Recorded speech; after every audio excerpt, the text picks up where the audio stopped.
BCS এর আবেদনের সময় একজন প্রার্থী কয়টি ক্যাডারে আবেদন করতে পারবে, ক্যাডারগুলো কীভাবে প্রার্থীদের মধ্যে বন্টন করা হয়, কোন ক্যাডারে কী কী দায়িত্ব এবং কাজ রয়েছে, এবং একজন প্রার্থী কোন বিষয়গুলোকে মাথায় রেখে বিসিএস এর ক্যাডার চয়েস দিবে, এগুলো নিয়ে প্রার্থীরা জানতে চায়। আজকে আমরা এই বিষয়গুলো নিয়ে কিছু তথ্য শেয়ার করব।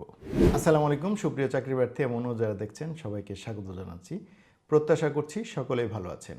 আজকে আমরা কথা বলবো বিসিএস এর রেজাল্টের পর, অর্থাৎ বিসিএস এর প্রিলি, রিটেন, ভাইবা টোটাল রেজাল্টের পরে ক্যাডারগুলো কিভাবে বন্টন করা হয়। প্রার্থীদের মধ্যে একটা ভুল ধারণা থাকে যে ক্যাডারে পদ সংখ্যা বেশি সেটা যদি আমি চয়েসের প্রথম দিকে দেই তাহলে সেই ক্যাডারটা পাওয়ার সম্ভাবনা বেশি।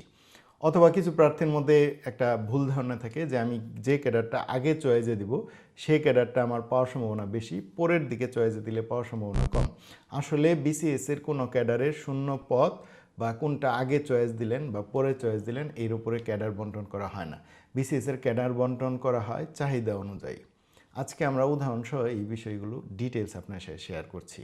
ধরুন উদাহরণ হিসেবে আমরা বলছি একটি বিসিএস এর সার্কুলার হলো, সেখানে পররাষ্ট্র ক্যাডারে 10টি পদ রয়েছে, পুলিশ ক্যাডারে 90টি পদ রয়েছে এবং প্রশাসন ক্যাডারে 200 পদ রয়েছে।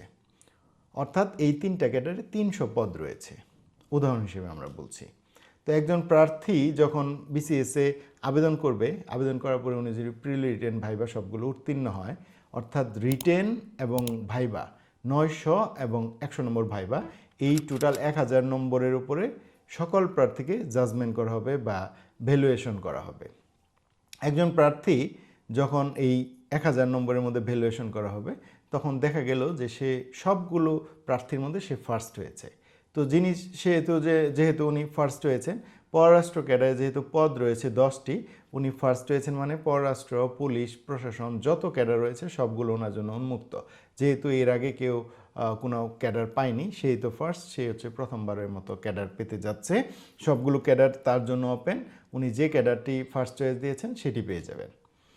এভাবে ধরলাম যে বিসিএসে পররাষ্ট্র ক্যাডারের প্রথম 10 জন 10টি ক্যাডার নিয়ে নিলেন। এরপর 11তম ব্যক্তি যিনি ফার্স্ট চয়েস দিয়েছেন পররাষ্ট্র ক্যাডার, সেকেন্ড চয়েস দিয়েছেন পুলিশ ক্যাডার, ওনাকে যখন ক্যাডার বন্টন করা হবে তখন দেখা হবে যে বিসিএস পররাষ্ট্র ক্যাডার তো আগের 10 জন নিয়ে গেছে, পররাষ্ট্র ক্যাডারে আর কোনো পদ শূন্য নেই, অর্থাৎ পররাষ্ট্র ক্যাডার বুকড হয়ে গিয়েছে। এরপরে কোনটা খালি আছে, উনি সেকেন্ড চয়েস দিয়েছেন পুলিশ ক্যাডার, হ্যাঁ পুলিশ ক্যাডার সবগুলো খালি আছে, তাহলে তখন ওনাকে সেকেন্ড চয়েস হিসেবে পুলিশ ক্যাডার দেওয়া হবে। তো এইভাবে পুলিশ ক্যাডার ধরলাম যে পরের 90 জন পুলিশ ক্যাডার নিয়ে গেল, প্রথম 10 জন পররাষ্ট্র ক্যাডার, পরের 90 জন পুলিশ ক্যাডার, 100 জন ফিল আপ হয়ে গেল। 101তম যিনি ব্যক্তি, ওনার যদি ফার্স্ট চয়েস থাকে পররাষ্ট্র ক্যাডার, সেকেন্ড চয়েস থাকে পুলিশ ক্যাডার, উনি কিন্তু কোনো ক্যাডারই পাবেন না প্রথম দুইটার মধ্যে, কারণ এই দুইটা ক্যাডার পূর্বের 100 জন নিয়ে গেছেন। উনি 101তম ব্যক্তি, ওনার জন্য তখন ফাঁকা থাকবে 3 নাম্বার চয়েস। ওনার 3 নাম্বার চয়েস কোনটা আছে, প্রশাসন ক্যাডার। প্রশাসন ক্যাডারে যেহেতু 200 পদই ফাঁকা আছে, উনি প্রশাসন ক্যাডার ইজিলি পেয়ে যাচ্ছেন। তো এইভাবে ক্যাডারগুলো বন্টন করা হয়।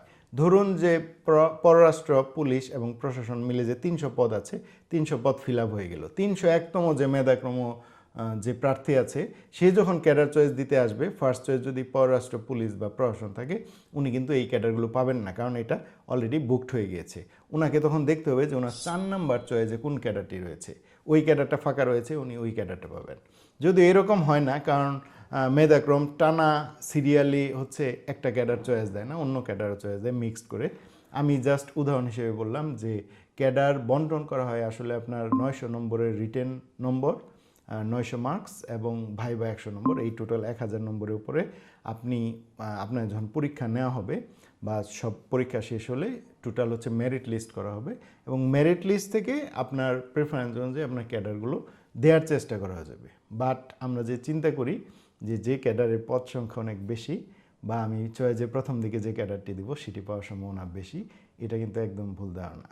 তো আশা করছি আজকের এই ভিডিওটি দেখে যারা ভুল ধারণায় ছিলেন বা ক্যাডার বন্টন কীভাবে করা হয় জানতেন না, তারা বিষয়গুলো ক্লিয়ার হলেন। তো আমরা বিসিএস ক্যাডার চয়েস নিয়ে পর্বভিত্তিক আলোচনা করেছি, ক্যাডার চয়েস নিয়ে অন্য পর্বগুলো দেখবেন। এর পাশাপাশি বিসিএস, ব্যাংক, সরকারি এবং বেসরকারি চাকরি নিয়ে বা কেরিয়ারের যে কোনো বিষয়ে আপনার যদি কোনো কোয়েরিজ থাকে সেটিও আমাদের জানাতে পারেন, আমরা আপনার সেই কোয়েরিজগুলোর উত্তর দেওয়ার চেষ্টা করব। সে পর্যন্ত সবাই ভালো থাকবেন, সবার জন্য অনেক শুভকামনা। আসসালামু আলাইকুম।